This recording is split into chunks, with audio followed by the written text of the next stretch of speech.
Début de semaine prudent sur les marchés européens. L'indice phare de la place parisienne marque une pause à l'aube d'une semaine qui s'annonce chargée sur le front géopolitique et qui sera marquée entre autres par une rencontre entre les dirigeants chinois et américains lors du G20.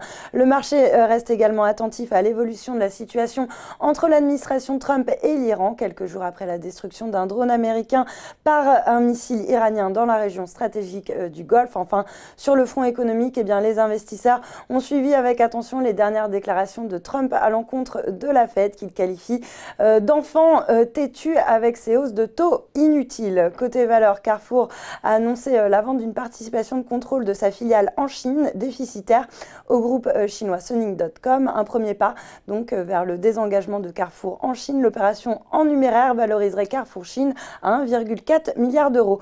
Le secteur automobile de son côté redonne du terrain, plombé par Daimler qui a revu à la baisse sa prévision de bénéfices pour cette année. Lanterne rouge du SBF 120, Elior perd du terrain, plombé par UBS qui a baissé son objectif de cours de 13,70 € à 12 €, ce qui implique un potentiel de hausse de seulement 5% pour le titre du groupe de services et de restauration. Et puis le secteur pétrolier de son côté consolide après avoir bondi de plus de 10% la semaine dernière à cause justement des tensions entre les États-Unis et l'Iran. Technip, FMC et Vallourec subissent des prises de bénéfices après avoir progressé de plus de 6 et 11% au cours des 5 dernières séances. Dans le vert, le nouveau plan stratégique d'Alstom à horizon 2023 est applaudi par le marché. Alstom vise notamment une marge d'exploitation ajustée d'environ 9% et a annoncé que le chiffre d'affaires devrait connaître un taux de croissance annuel moyen d'environ 5%, un rythme de croissance supérieur à celui de son marché. A l'inverse, SES profite de rachats à bon compte malgré des rumeurs d'avertissement qui ont fait chuter le titre en fin de semaine. Et puis pour terminer, Accor